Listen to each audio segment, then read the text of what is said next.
Hello friends, welcome to my YouTube channel and today we are going to discuss a model paper of BA first semester. और ये जो हमारा subject है वो education subject है जिसके आज हम मॉडल पेपर को देखने वाले हैं। तो हमारे जो एजुकेशन सब्जेक्ट है उसके अंदर टोटल 3 सेक्शंस में डिवाइडेड होकर क्वेश्चंस आते हैं, सेक्शन ए बी एंड सी। और जो सेक्शन ए होता है उसके अंदर हमें एक क्वेश्चन दिया होता है और उसके सब पार्ट्स होते हैं 10। वन क्वेश्चन में 10 सब पार्ट्स। उसके बाद जो सेक्शन बी होता है उसके अंदर हमें कोई 4 क्वेश्चन अटेम्प्ट करने होते हैं और ऐसे ही सेक्शन सी में हमें कोई 2 क्वेश्चन अटेम्प्ट करने होते हैं। तो देखते हैं कि हमारे क्वेश्चन पेपर में कैसे प्रीवियस ईयर में है ना किस टाइप के क्वेश्चन आ रखे हैं। तो जो हमारा पहला क्वेश्चन है वो है डिफाइन एजुकेशन। एजुकेशन क्या है? एजुकेशन क्या है? सो आप लिख सकते हैं the learning process from birth till death is known as education. Education वो है जो हमारी बर्थ से लेकर डेथ तक चलती रहने वाली जो प्रक्रिया है उसको ही हम एजुकेशन कहते हैं। और उसमें आप किसी फिलोसफर या एजुकेशनलिस्ट की कोई डिफिनेशन लिख सकते हैं। ठीक है, तो ये आपका जो क्वेश्चन इस तरीके से आप इसको अटेम्प्ट कर सकते हैं। उसके बाद हमारा जो दूसरा क्वेश्चन है वो है what do you mean bye ज्ञान। ज्ञान क्या है इसके बारे में आप लिख सकते हैं इंफॉर्मेशन या फिर knowledge specially related to spiritual और रिलीजियस मैटर। इस क्वेश्चन में आप ऐसे कुछ लिख सकते हैं अपने आप से बनाकर, जो भी आपकी नॉलेज पर हो, मतलब हो आपके दिमाग में, वो आप लिख सकते हैं। उसके बाद व्हाट इज़ ट्रेनिंग। ट्रेनिंग क्या है इसमें पूछा गया है। उसके बाद जो हमारा क्वेश्चन नंबर 4 है वो है what do you mean by democratic aim of education. Democratic aim of education क्या है? एजुकेशन में डेमोक्रेसी का क्या रोल है ना, उसके लिए क्या एम है डेमोक्रेसी के लिए एजुकेशन में, ये सारी चीज़ें आपको लिखनी है। उसके बाद हमारा जो क्वेश्चन नंबर 5 है उसमें पूछा गया है what do you mean by human values. मानवीय मूल्यों मूल्यों से आप क्या समझते हैं? ह्यूमन वैल्यूज़ से आप क्या समझते हैं? तो ये बहुत ही सिंपल सी बात है, आप जो भी समझते हैं ह्यूमन वैल्यूज़ से, है ना, ह्यूमन की क्या वैल्यूज़ होती हैं, क्या उसके मॉरल्स होते हैं, उसी बारे में आप जो भी सोचते हैं ना वो आपको इसमें लिख देना है। उसके बाद आपको पूछा गया है क्वेश्चन नंबर 6 में that what is the concept of गुरु। गुरु का कॉन्सेप्ट क्या है? तो यहाँ पे थोड़ा सा जैसे जो हमारे गुरुकुल्स होते थे वहाँ में गुरु होते थे टीचर के रूप में, है ना। बेसिकली स्पिरिचुअल लीडर्स जो होते थे हिंदू रिलीजन में उनको हम गुरु कहते थे, है ना। ये सारी चीज़ें इस पे हम लिखेंगे। उसके बाद हमें पूछा गया है what is formal education. Formal education क्या है? सो फॉर्मल एजुकेशन में ऐसी एजुकेशन होती है जो बहुत स्ट्रक्चर्ड होती है, उसमें रेगुलेशंस होते हैं और उसके अंदर हमें डिग्रीज़ मिलती हैं, सर्टिफिकेट्स मिलते हैं, जैसे स्कूल और कॉलेज में हम देखेंगे इस टाइप की हमें फॉर्मल एजुकेशन देखने को मिलेगी।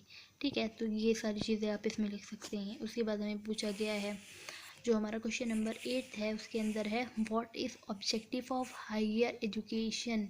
हायर एजुकेशन के ऑब्जेक्टिव्स क्या हैं, ये हमें इसमें पूछा गया है क्वेश्चन नंबर 8 में।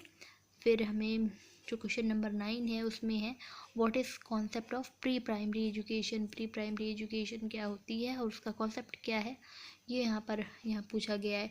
प्री प्राइमरी में वो जो हमारे किंडरगार्टन में जाने वाले जो बच्चे हैं या फिर नर्सरी में जो बच्चे हैं वो 3 to 6 एज ग्रुप के जो बच्चे हैं वो इस प्री प्राइमरी एजुकेशन के अंदर आ जाते हैं। उसके बाद पूछा गया है वो जो हमारा क्वेश्चन नंबर 10 है वो है what are the function of DIET। Diet मतलब DIET। सो यहाँ पे इसका एक फुल फॉर्म होगा डिस्ट्रिक्ट, यहाँ हमने थोड़ी सी डिफिनेशन लिखी हुई है इसकी, R district institute of education and training. ठीक है, और the main function of DIET is to train and orient the teacher to make them aware of new pedagogy and innovation. तो ये जो हमारी जो ऑर्गेनाइजेशन है या फिर ये जो हमारी यूनिट है ये बेसिकली टीचर की ट्रेनिंग के लिए होती है या फिर टीचर्स को एकेडमिक के बारे में, रिसोर्सेज के बारे में, जो नया करिकुलम आया है उसके बारे में बताने में, अवेयर करने में DIET का रोल होता है। ठीक है, तो इसमें आपको थोड़ा बहुत आइडिया हो गया होगा कि DIET क्या होती है। इस टाइप के क्वेश्चन आते हैं। फिर सेक्शन बी में हमें 4 क्वेश्चन अटैम्प्ट करने होंगे। तो देखते हैं इसमें किस टाइप के क्वेश्चन हमने पूछे गए हैं। तो इसमें जो पहला क्वेश्चन है, मतलब क्वेश्चन नंबर 2 है, what is the concept and aim of education. Education का एम क्या है, कॉन्सेप्ट क्या है, ये लिखेंगे। ये काफ़ी कॉन्सेप्चुअल है ना, ये सारी चीज़ें जो हम अपने मन में सोचते हैं, आज तक हमें जो भी नॉलेज मिली है, वो सारी जो नॉलेज है वो इस क्वेश्चन के आंसर में हम निकाल देते हैं इन टाइप के क्वेश्चन में। फिर what are the main factors of education. Education के मेन फैक्टर्स क्या क्या हैं, इसमें पूछा गया है हमारे क्वेश्चन नंबर 3 में। देन क्वेश्चन नंबर 4 में discuss the fundamental rights in Indian constitution. Indian constitution में जो फंडामेंटल राइट्स हम सुनते हैं वो क्या है, जैसे राइट टू इक्वालिटी, ये सारी चीज़ें हम लोग जानते हैं ना, तो उसके बारे में लिखनी है कि ये क्या है, उसको डिस्कस करना है। ठीक, उसके बाद जो हमारा क्वेश्चन नंबर 5 है उसमें पूछा गया है what are the constitutional provision for education in India. India में कॉन्स्टिट्यूशनल प्रोविज़न क्या है एजुकेशन के लिए। ठीक है, तो ये लिखना है, मतलब इसका आंसर आपको लिखना है, इससे रिलेटेड कुछ चीज़ें।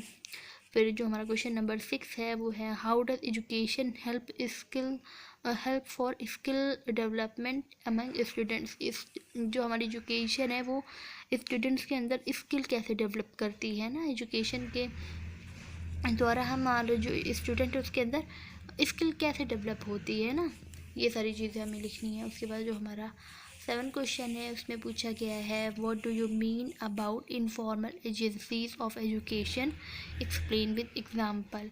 आप इनफॉर्मल एजेंसीज ऑफ एजुकेशन से क्या समझते हैं और उसका एक एग्जांपल भी दीजिए। ठीक है, जैसे फॉर्मल होती है, इनफॉर्मल होती है ना, तो इनफॉर्मल क्या है, उनमें से एजेंसी क्या है वो बतानी है इसमें। फिर जो क्वेश्चन नंबर 8 है वो है throw the light on the present scenario of primary education in India. जो हमारा जो इंडिया में अभी का सिनेरियो है प्राइमरी एजुकेशन का वो क्या है, उसके ऊपर थोड़ी सी लाइट थ्रो करिए, मतलब उसके बारे में कुछ डिस्कस करिए, आपको क्या बातें पता हैं, क्या चीज़ अभी करंट में चल रहा है, उन सारी चीज़ों को यहाँ पर आपको लिखना होगा आंसर में। उसके बाद ये जो हमारा लास्ट सेक्शन है वो है सेक्शन नंबर C, जिसमें आपको सिर्फ 2 जो क्वेश्चन हैं वो अटेम्प्ट करने हैं, जो कि अबाउट आपको 450 वर्ड्स में लिखने होंगे और ये 10.5 मार्क्स के हैं। ठीक, तो यहाँ पे हम लोग देखेंगे जो हमारा क्वेश्चन नंबर 9 है वो है what is UNESCO and how is UNESCO helpful for education in India.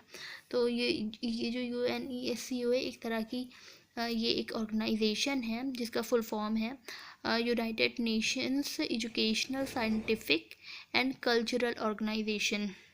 ठीक है, यहाँ पे हमने थोड़ा सा इसके बारे में लिखा हुआ है United Nations Educational Scientific and Cultural Organization help education in India in several ways, technical advice, education financing, global education monitoring reports. तो मतलब बड़ी सारी वेज में जो UNESCO है वो जो इंडिया की एजुकेशन में और टेक्निकल एडवाइस देता है बहुत सारी तरीके से। तो यहाँ आप इसको जो क्वेश्चन है इसको थोड़ा सा अच्छे से पढ़ लीजिएगा, क्योंकि ये ऐसे क्वेश्चंस हैं जो रिपीट होते रहते हैं। उसके बाद है व्हाट इज़ IQAC। IQAC क्या है and how does it work for higher education. Higher education में ये वर्क कैसे करता है, तो इसके बारे में भी हमने थोड़ा सा यहाँ पर लिखा है।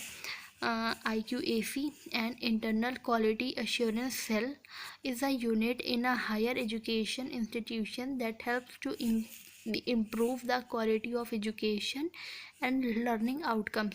मतलब एजुकेशनल इंस्टीट्यूट क्या है, वो कैसे काम कर रही हैं, सही से काम कर रही हैं, उनका जो क्वालिटी है ना, जो चीज़ें वो मैटर प्रोवाइड कर रहे हैं स्टूडेंट को उसकी क्वालिटी कैसी है, इन सारी चीज़ों पर वो जो हमारी IQAC है वो ध्यान देती है। ये सारी चीज़ें इसके अंडर में आती है कि हमारी जो एजुकेशनल इंस्टीट्यूट हैं वो वर्क कैसे कर रही हैं। ठीक, उसके बाद ये जो हमारा क्वेश्चन नंबर 11 है वो है what is concept of primary and secondary education. Primary और सेकेंडरी एजुकेशन का कॉन्सेप्ट क्या है वो समझाइए। उसके बाद give some objectives of primary and secondary education, और इसके उद्देश्य बताइए, मतलब इसके ऑब्जेक्टिव्स बताइए प्राइमरी और सेकेंडरी एजुकेशन के क्या क्या है। ठीक है। और उसके बाद ये जो है क्वेश्चन नंबर 12, ये हमारा लास्ट क्वेश्चन है, वो है what is Indian culture, Indian culture क्या है, and what is the main, यहाँ पे थोड़ा सा फट गया हुआ है, what is the main role of education in transmission of natural heritage. Natural heritage में एजुकेशन, नेचुरल हेरिटेज के ट्रांसमिशन में एजुकेशन हेल्प कैसे करती है, ये चीज़ें आपको यहाँ पर इस क्वेश्चन के आंसर में लिखनी है। सो आई होप आपको थोड़ी बहुत चीज़ें समझ में आई होंगी कि कैसे क्वेश्चन पूछे जाते हैं एजुकेशन के एग्ज़ाम में फर्स्ट सेमेस्टर के। और अगर आपको वीडियो पसंद आई हो तो please like subscribe and share. और अगर कोई भी चीज़ ऐसी हो जो करेक्ट की जा सकती थी तो वो भी कमेंट करिएगा। और कुछ अगर किसी से रिलेटेड कुछ अलग वीडियो चाहिए है ना, तो वो भी कमेंट करिएगा प्लीज़। Thank you.